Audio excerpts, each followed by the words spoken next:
Good morning friends, నేను మీ సాయి మలేష్ మాట్లాడుతున్నాను. ముందుగా మా ఛానల్ సబ్స్క్రైబ్ చేసి లైక్ చేసి షేర్ చేయండి. అదేవిధంగా ఈరోజు వార్తల్లోని ముఖ్యాంశాలు తెలుసుకుందాం. ఈనాడు దినపత్రిక. చినాబ్ నదిపై చిక్కుముక్కు రైలు ప్రపంచంలోనే ఎత్తైన రైల్వే వంతెన జమ్మూ కాశ్మీర్లో త్వరలో అందుబాటులోకి. జమ్మూ కాశ్మీర్ వెళ్లే పర్యాటకులు తప్పక చూసి వచ్చే అందాల జాబితాలో ఇకపై చినాబ్ రైల్వే వంతెన కూడా చేరనుంది. ప్రపంచంలోనే అత్యంత ఎత్తైన ఈ వంతెన నిర్మాణం దాదాపుగా పూర్తి కావచ్చింది. చినాబ్ నదిపై కట్టిన ఈ రైల్వే బ్రిడ్జ్ మీదుగా రాంబన్ నుంచి రియాసీకి అతి త్వరలో రైలు సర్వీసులు ప్రారంభం కానున్నట్లు ఉత్తర రైల్వే శాఖ వెల్లడించింది. కాశ్మీర్ను భారత్లోని మిగతా ప్రాంతాలతో అనుసంధానించేందుకు చేపట్టిన ఉదంపూర్, శ్రీనగర్, బారాముల్లా రైల్వే ప్రాజెక్టుల్లో ఇది కాశ్మీర్లో చూడదగ్గ ప్రాంతంగా ఇది చెప్పుకోవచ్చు. అంటే ఇక చినాబ్ నదిపై చిక్కుముక్కు రైలు నదిపై ఇక్కడ రైలు బ్రిడ్జ్ ఏర్పాటు చేసినట్టుగా చూసుకోవచ్చు. ఇక్కడ ఇది చూడదగ్గ ప్రాంతంగా ఏర్పాటు అవబోతుందని ఇక్కడ చెప్పుకొచ్చారు. నాన్న గుండె ఉప్పొంగిన రోజు ఐఏఎస్ కుమార్తెకు ఐపీఎస్ తండ్రి సెల్యూట్. ఇక్కడ నాన్న గుండె ఉప్పొంగిన రోజు అని ఇక్కడ ఐఏఎస్ కుమార్తెకు ఐపీఎస్ తండ్రి సెల్యూట్. ఇక్కడ తండ్రి ఐపీఎస్గా అక్కడ ఉండడంతో అక్కడ ఐఏఎస్ తన కూతురే ఐఏఎస్ అర్హత సాధించి అక్కడ శిక్షణ తీసుకోవడానికి వచ్చిన సందర్భంగా ఇక్కడ తండ్రి కూతుర్లు ఇక్కడ ఎదురవడం జరిగింది. కూతురికి ఐఏఎస్ రూపంలో ఐపీఎస్ ఈయన తండ్రి సెల్యూట్ చేయడం జరుగుతుంది. పిల్లలు తమకన్నా గొప్పగా ఎదగాలని ఉన్నత స్థానాల్లో ఉండాలని తల్లిదండ్రులు అందరూ కోరుకుంటారు. అలాంటి ఒక తండ్రి ఆశయం నెరవేరి దేశంలో అత్యున్నత సర్వీస్ అయిన ఐఏఎస్ సాధించిన కుమార్తె తాను పనిచేస్తున్న చోటుకే శిక్షణ కోసం అడుగు పెడితే ఎలా ఉంటుంది? సినిమాల్లో కనిపించే ఇలాంటి దృశ్యం శనివారం హైదరాబాద్లోని రాష్ట్ర పోలీస్ అకాడమీలో ఆవిష్కృతమైంది.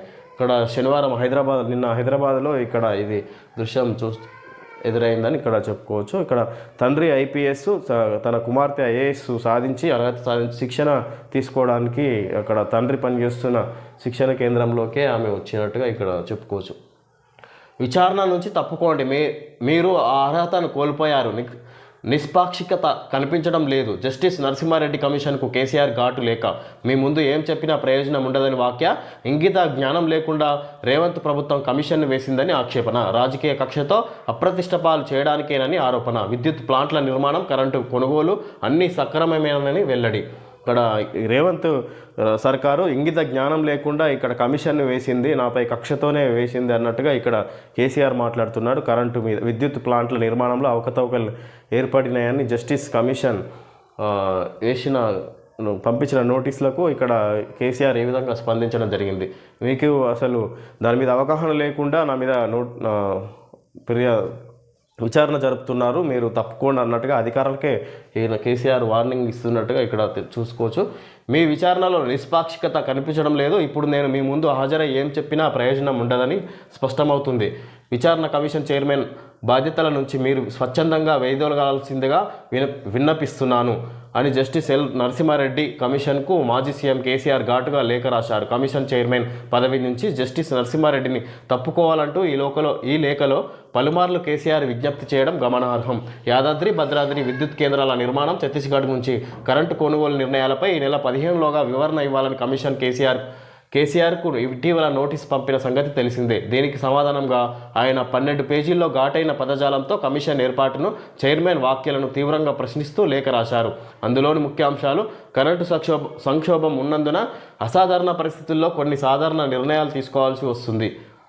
ఇక్కడ కరెంటు కొరత ఉన్న కారణంగా ఇక్కడ యాదాద్రి భద్రాద్రి విద్యుత్ కేంద్రాల ఏర్పాటులో అవకతవకలు జరిగినాయని ఆరోపిస్తున్న ప్రస్తుత ప్రభుత్వం దానిపైన జస్టిస్ కమిషన్ను నరసింహారెడ్డి కమిషన్ ఏర్పాటు చేస్తే ఆయన కమిషన్ కేసీఆర్పై విచారణ జరపాలన్నట్టుగా ఇక్కడ నోటీసులు పంపిస్తే ఆయన దానికి స్పందించి ఈ విధంగా బహిరంగ లేఖ రాశారు జస్టిస్ కమిషన్కు. ఇక్కడ మీరు దానికి అర్హత కాదు, మీకు అవగాహన లేకుండా నన్ను విచారణ చేస్తున్నారు అన్నట్టుగా ఇక్కడ ఏం చెప్పినా అర్థం కాదు, మీరు దానికి అర్హత లేదు, ఆ పదవి నుంచి వైదొలగాలన్నట్టుగా జస్టిస్ నరసింహారెడ్డిని కేసీఆర్ వార్నింగ్ లేఖలో పేర్కొన్నట్టుగా ఇక్కడ తెలుసుకోవచ్చు. అప్పుడున్న విద్యుత్ కొరతకు మేము చేసిన ప్రయత్నంలో అత్యధిక విద్యుత్తును తగినంత మోతాదులో విద్యుత్తును కొనుగోలు చేసినాం. అక్కడ నిరంతరంగా 24 గంటలు కరెంటు అందించినాం రాష్ట్ర వ్యాప్తంగా అని కేసీఆర్ ఇక్కడ లేఖలో చెప్పినట్టుగా చూసుకోవచ్చు. కేంద్ర రాష్ట్ర ప్రభుత్వాల నుంచి అన్ని అనుమతులు పొందిన తర్వాతే భద్రాద్రి ప్లాంటును సబ్ క్రిటికల్ పరిజ్ఞానంతో నిర్మించాం. ఈ సంగతిని మీరు విస్మరించడమే కాకుండా అప్పటి మా ప్రభుత్వం ఏదో తప్పు చేసిందనేలా వ్యాఖ్యలు చేసి దురుద్దేశాలను ఆపాదించారు. అందువల్ల మీరు విచక్షణ అర్హతను కోల్పోయారు. మీ బాధ్యతల నుంచి విరమించుకోవాలని విజ్ఞప్తి చేస్తున్నాను. ఇక్కడ అప్పుడున్న కేంద్ర రాష్ట్ర ప్రభుత్వాల నుంచి అన్ని అనుమతులు పొందిన తర్వాతే భద్రాద్రి ప్లాంటుకు ఏర్పాటు ప్రక్రియ సబ్ క్రిటికల్ పరిజ్ఞానంతో నిర్మించామని ఇక్కడ కేసీఆర్ మాట్లాడుతున్నారు. అప్పుడు కేంద్ర అనుమతి తీసుకొని మేము స్టార్ట్ చేసినాం అన్నట్టుగా కేసీఆర్ చెప్తారు. యాదాద్రి విద్యుత్ ప్లాంట్ నిర్మాణ బాధ్యతలు బెల్ వంటి ప్రభుత్వ రంగ సంస్థకు నామినేషన్పై అప్పగించడం చట్టబద్ధమే. కేంద్ర ప్రభుత్వ సంస్థలు, రాష్ట్రాల జెన్కోలు, చివరికి ప్రైవేట్ సంస్థలు కూడా నామినేషన్పై బెల్కు పనులు అప్పగించిన జాబితాను కూడా మీకు పంపిస్తున్నాను. ఇవేమీ పరిశీలించకుండా ఒక్క తెలంగాణ ప్రభుత్వమే నామినేషన్పై పనులు అప్పగించినట్లు మీరు మాట్లాడారు. యాదాద్రి విద్యుత్ ప్లాంట్ నిర్మాణ బాధ్యతలు బెల్ వంటి ప్రభుత్వ రంగ సంస్థకు నామినేషన్పై అప్పగించడం చట్టబద్ధమే. కేంద్ర ప్రభుత్వ సంస్థలు, రాష్ట్రాల జెన్కోలు, చివరికి ప్రైవేట్ సంస్థలు కూడా నామినేషన్పై బెల్కు పనులు అప్పగించిన జాబితాను కూడా మీకు పంపిస్తున్నాను. ఇవేమి పరిశీలించకుండా ఒక తెలంగాణ ప్రభుత్వమే నామినేషన్కు పనులు అప్పగించినట్లు మీరు మాట్లాడారని ఇక్కడ వివిధ ప్రభుత్వ రంగ సంస్థలు కూడా నామినేషన్పై అప్పగించడం చట్టబద్ధమే. కేంద్ర ప్రభుత్వ సంస్థలు, రాష్ట్రాల జెన్కోలు, చివరికి ప్రైవేట్ సంస్థలు కూడా నామినేషన్పై బెల్కో పనులు అప్పగించిన జాబితాను కూడా మీకు పంపిస్తున్నానని కేసీఆర్ ఇక్కడ మాట్లాడుతున్నాడు. వాటి గురించి 20 జిల్లాలకు కొత్త కలెక్టర్లు, భారీగా ఐఏఎస్ల బదిలీలు, 1-2 రోజుల్లో సీనియర్లకు స్థాన చలనాలు, ఐపీఎస్ల మార్పిడికి రంగం సిద్ధం. రాష్ట్రంలో 20 జిల్లాలకు కొత్త కలెక్టర్లను నియమిస్తూ ప్రభుత్వం శనివారం ఉత్తర్వులు జారీ చేసింది. మొత్తంగా 30 మంది అధికారులకు స్థాన చలనాలు జరిగాయి. ప్రస్తుతం కలెక్టర్లుగా పనిచేస్తున్న 10 మందికి పోస్టింగ్లు ఇవ్వలేదు. త్వరలో సీనియర్ ఐఏఎస్లు, ఐపీఎస్ల బదిలీలను పెద్ద ఎత్తున ప్రభుత్వం చేపట్టనుంది. ఎన్నికల ప్రక్రియ ముగిసినందున పరిపాలనా పరమైన అవసరాలు, ఆయా కలెక్టర్ల పనితీరు, ఇతర అంశాలను పరిగణలోకి తీసుకొని ప్రభుత్వం బదిలీలు, నియామకాలు జరిపింది. ఎన్నికలకు ముందు కలెక్టర్లుగా నియమితులైన వారిని బదిలీ చేసి అక్కడ కొత్త వారికి అవకాశం కల్పించింది. వ్యవసాయ శాఖ సంయుక్త కార్యదర్శి సత్యశారదకు వరంగల్ జిల్లాకు కలెక్టర్గా, రోడ్లు భవనాల శాఖ ప్రత్యేక కార్యదర్శి ఇక్కడ 20 జిల్లాలకు కొత్త కలెక్టర్లు, భారీగా ఐఏఎస్ల బదిలీలు, 1-2 రోజుల్లో సీనియర్లకు స్థానచలనాలు, ఐపీఎస్ల మార్పిడికి రంగం సిద్ధం. ఫస్ట్ ఇప్పుడు 20 జిల్లాలకు కొత్తగా ఐఏఎస్లను నియమించింది. ముందు ఇంకా ఐపీఎస్లకు కూడా స్థానచలనం జరగనుంది. ఇక్కడ ఉన్నతాధికారులకు కూడా ఇక్కడ పదవి స్థానచలనం జరిగే అవకాశం ఉన్నదన్నట్టుగా సీనియర్లకు కూడా ఇక్కడ స్థాన చలనాలు జరిగే అవకాశం ఉందని చూసుకోవచ్చు. సీఎం రేవంత్ రెడ్డి, మంత్రులు Ponnam, Sridhar Babu, Ponguleti ఉత్తమ్లకు command control centre పనితీరును వివరిస్తున్న హైదరాబాద్ పోలీస్ కమిషనర్ శ్రీనివాసరెడ్డి. ఇక్కడ హైదరాబాద్లో ఇక్కడ మన సీఎం క్యాంప్ ఆఫీస్లో మన హైదరాబాద్ పోలీస్ కమిషనర్ శ్రీనివాసరెడ్డి పనితీరును తెలియజేస్తున్నారు. ఇక్కడ కమాండ్ కంట్రోల్ సెంటర్ పనితీరును వివరిస్తున్నారు. ఇక్కడ సీఎం రేవంత్ రెడ్డికి, పొన్నం ప్రభాకర్, ఉత్తమ్ కుమార్ రెడ్డికి. ఓఆర్ఆర్ యూనిట్గా విపత్తు నిర్వహణ, అక్కడి సీసీ కెమెరాలన్నీ కమాండ్ కంట్రోల్ సెంటర్కు అనుసంధానం. ఎఫ్ఎం ద్వారా ట్రాఫిక్ అలర్ట్లు, వర్షాకాలంలో చేపట్టాల్సిన చర్యలపై పోలీసు అధికారులకు సీఎం రేవంత్ ఆదేశం. ఔటర్ రింగ్ రోడ్డుకు లోపల ఉన్న నగరాన్ని ఓ యూనిట్గా తీసుకొని విపత్తు నిర్వహణ వ్యవస్థను పటిష్టంగా రూపొందించాలని ముఖ్యమంత్రి రేవంత్ రెడ్డి ఆదేశించారు. అత్యవసర పరిస్థితుల్లో స్పందించేలా కార్యాచరణ రూపొందించాలని అధికారులకు దిశానిర్దేశం చేశారు. శనివారం ఉప ముఖ్యమంత్రి బట్టి విక్రమార్క, మంత్రులు ఉత్తమ్ కుమార్ రెడ్డి, పొంగులేటి శ్రీనివాసరెడ్డి, దుద్దిల్ల శ్రీధర్ బాబు, పొన్నం ప్రభాకర్తో కలిసి హైదరాబాద్ పోలీస్ కమిషనరేట్లోని పోలీస్ కమాండ్ కంట్రోల్ సెంటర్ను సీఎం సందర్శించారు. వర్షాకాలం ప్రారంభమైన నేపథ్యంలో చేపట్టాల్సిన చర్యలపై అధికారులతో సమీక్షించారు. ఓఆర్ఆర్ యూనిట్గా విపత్తు నిర్వహణ అంటే ఔటర్ రింగ్ రోడ్ లోపల ఉన్న మొత్తం హైదరాబాద్ని ఇక్కడ కమాండ్ కంట్రోల్ అంటే అబ్జర్వేషన్లో ఉంటుందని ఇక్కడ తెలుసుకోవచ్చు. మరి ఇంత అబ్జర్వేషన్ ఉంటే ఎన్ని నేరాలు ఘోరాలు హైదరాబాద్ జరుగుతూనే ఉన్నాయి. మరి ఇప్పుడు వర్షాకాలం సందర్భంగా ముందే చర్యలు తీసుకోవడానికి ఇక్కడ పర్యవేక్షిస్తున్నారని ఇక్కడ ఇవ్వడం జరిగింది. ఆగస్టు 1 నుంచి కొత్త రిజిస్ట్రేషన్ ఛార్జీలు, జూలై 1న ప్రాథమికంగా నిర్ధారణ, అనంతరం 20 రోజుల పాటు అభ్యంతరాలు, సలహాల స్వీకరణ. కార్యాచరణ ప్రారంభించిన స్టాంపులు రిజిస్ట్రేషన్ల శాఖ సబ్ రిజిస్ట్రేషన్లకు మార్గదర్శకాలు. రాష్ట్రంలో ఆగస్టు 1వ తేదీ నుంచి వ్యవసాయేతర భూములు, స్థిరాస్తుల కొత్త రిజిస్ట్రేషన్ల ఛార్జీలు అమల్లోకి రానున్నాయి. రాష్ట్రంలో భూముల మార్కెట్ విలువలను సవరించేందుకు ప్రభుత్వం ఇటీవల నిర్ణయించిన విషయం తెలిసిందే. దీనిలో భాగంగా క్షేత్రస్థాయిలో విలువను అంచనా వేసేందుకు స్టాంపులు రిజిస్ట్రేషన్ల శాఖ కార్యాచరణ ప్రారంభించింది.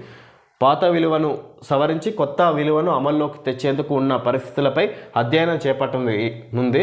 ఈ నెల 18న అదనపు కలెక్టర్లు ఆర్డీఓలతో ఈ శాఖ అధికారులు ప్రాథమిక సమావేశం నిర్వహించి కార్యక్రమం ప్రారంభించనున్నారు. దశల వారీగా పరిశీలన పూర్తి చేసి జూలై 1న కొత్త రిజిస్ట్రేషన్ ఛార్జీలను ఖరారు చేయనున్నారు. అనంతరం పలు దశల్లో పరిశీలన పూర్తి చేసి తుది మార్కెట్ విలువలను ఖరారు చేస్తారు. మండల, జిల్లా స్థాయిలోని కమిటీల పరిశీలన అనంతరం ఆగస్టు నుంచి కొత్త మార్కెట్ విలువలు అమలు చేసేలా స్టాంపులు రిజిస్ట్రేషన్ల శాఖ ఏర్పాటు చేస్తుంది. గ్రామీణ ప్రాంతాలు, పట్టణ ప్రాంతాల వారీగా మార్కెట్ విలువల సవరణ సందర్భంగా అనుసరించాల్సిన మార్గదర్శకాలను శనివారం స్టాంపులు రిజిస్ట్రేషన్ల శాఖ జారీ చేసింది. క్షేత్రస్థాయిలో సవరించాల్సిన మార్కెట్ విలువలు వాస్తవ పరిస్థితులకు అద్దం పట్టేలా జాగ్రత్తలు తీసుకోవాలంటూ ఈ శాఖ కమిషనర్ నవీన్ మిత్తల్ ఉత్తర్వుల్లో స్పష్టం చేశారు. ఇక్కడ ఆగస్టు 1 నుంచి కొత్త రిజిస్ట్రేషన్ ఛార్జీలు ఇక్కడ దాని ద్వారా ఛార్జీలు పెంచే అవకాశం ఉంది. దాని ద్వారా భూముల విలువలు కూడా పెరగబోతున్నాయని ఇక్కడ తెలుసుకోవచ్చు. మనం స్టాంపులు రిజిస్ట్రేషన్ల ధరలు పెంచుతుంది ప్రభుత్వం. త్వరలో 531 వైద్యుల పోస్టుల భర్తీ, 193 ల్యాబ్ టెక్నీషియన్లు, 31 స్టాఫ్ నర్సుల పోస్టులు. రమేష్ కార్తిక్ను వరించిన యువ పురస్కార్ చంద్రశేఖర్ ఆజాద్కు బాల సాహిత్య అవార్డు ప్రకటించిన కేంద్ర సాహిత్య అకాడమీ. రమేష్ కార్తిక్ నాయక్ చంద్రశేఖర్ ఇక్కడ రమేష్ కార్తిక్ను వరించిన యువ పురస్కార్ చంద్రశేఖర్ ఆజాద్కు బాల సాహిత్య అవార్డు ప్రకటించిన కేంద్ర సాహిత్య అకాడమీ. రమేష్ కార్తిక్ నాయక్ ఏమో యువ పురస్కార్, చంద్రశేఖర్కు ఆజాద్కు బాల సాహిత్య అవార్డు అంటే ఇద్దరికి ప్రకటించిన కేంద్ర సాహిత్య అకాడమీ ఇక్కడ ప్రకటించింది. మేడిగడ్డ వద్ద బ్యారేజీ నిర్ణయం. గత ప్రభుత్వ ముఖ్యులదే తుమ్మిడిహెట్టి నుంచి ఎత్తిపోతకే మేమంతా మొగ్గు చూపాం. జస్టిస్ పీసీ ఘోష్ విచారణలో వెల్లడించిన నిపుణుల కమిటీ సభ్యులు. నిర్మాణాలలో సబ్ కాంట్రాక్టర్ల పాత్రపై కమిషన్ విచారణ. మేడిగడ్డ వద్ద బ్యారేజీ నిర్మించాలన్న నిర్ణయం గత ప్రభుత్వంలోని ముఖ్యులదేనని నిపుణుల కమిటీలోని కొందరు సభ్యులు న్యాయ విచారణ కమిషన్ ఎదుట చెప్పినట్లు తెలిసింది. మొదటి అలైన్మెంట్ ప్రకారం పనులు ప్రారంభించి చాలా ఖర్చు చేశారని మార్చడం వల్ల చేసిన వ్యయం వృధాతో పాటు విద్యుత్ వినియోగం, పెట్టుబడి పెరుగుతుందని ఈ కారణంగానే పాత అలైన్మెంట్కు తాము మొగ్గు చూపామని వారు కమిషన్ ముందు పేర్కొన్నట్లు సమాచారం. కాళేశ్వరంపై ఏర్పాటైన జస్టిస్ పీసీ ఘోష్ న్యాయ విచారణ కమిషన్ ఎదుట హైదరాబాద్లో శనివారం విశ్రాంత చీఫ్ ఇంజనీర్లు హాజరయ్యారు. ప్రాణహిత చేవెళ్ల ఎత్తిపోతల పథకంలో జస్టిస్ పీసీ ఘోష్ ఇక్కడ మేడిగడ్డ వద్ద బ్యారేజీ నిర్ణయం గత ప్రభుత్వం ముఖ్యులదే, తుమ్మిడిహెట్టి నుంచి ఎత్తిపోతకే మేమంతా మొగ్గు చూపాం. ఇక్కడ నిపుణుల కమిటీలు వెల్లడించారు. ఇక్కడ ఈ విధంగా నిర్మాణాలలో సబ్ కాంట్రాక్టర్ల పాత్రపై కమిషన్ విచారణ జరిపితే ఇదంతా అప్పుడున్న ప్రభుత్వ ముఖ్యులదే చెప్పినట్టుగానే మేము ఏర్పాటు చేసిన దాన్ని నిర్ణయాలు తీసుకున్నాం అన్నట్టుగా ఇక్కడ దాని మీద ఉన్న అధికారులు చెప్తున్నారు జస్టిస్ పీసీ ఘోష్కు. ఇది సంగతి. వృద్ధాశ్రమం ప్రాదర్శుడే మాకిరెడ్డి, నువ్వు అదృష్టవంతుడి పోయి మీ వాడు కనీసం ఫోన్ అయినా చేశాడు. ఇక్కడ వృద్ధాశ్రమంలో ఇక్కడ వాళ్ళంతా కలిసి మాట్లాడుకుంటున్నట్టుగా పిల్లల గురించి ఇక్కడ మాట్లాడుకుంటున్నట్టుగా ఇది సంగతులు ఇవ్వడం జరిగింది. పారాడోంటాక్స్ ద గమ్ ఎక్స్పర్ట్స్ చిగుళ్ళ సమస్యలకు సంబంధించిన 3 సంకేతాలతో పోరాడడానికి సహకరిస్తుంది. బ్రష్ చేసుకునేటప్పుడు రక్తం రావడం, చిగుళ్ళలో అసౌకర్యం, దుర్వాసన, చిగుళ్ళ సమస్యలకి కారణమయ్యే ఫ్లాక్ బ్యాక్టీరియాని తొలగించడానికి పారాడోంటాక్స్ సాధారణ టూత్పేస్ట్ల కంటే 4 రెట్లు మెరుగైనది. మారండి పారాడోంటాక్స్ ఎక్స్పర్ట్ గమ్ కేర్ అని ఇక్కడ డైలీ ఫ్లోరైడ్ ఇక్కడ పేస్ట్ అడ్వర్టైజ్మెంట్ ఇచ్చారు పారాడోంటాక్స్. ఓకే ఫ్రెండ్స్, ఈరోజు వార్తల్లోని ముఖ్యాంశాలు తెలుసుకోవడం జరిగింది. Thank you friends.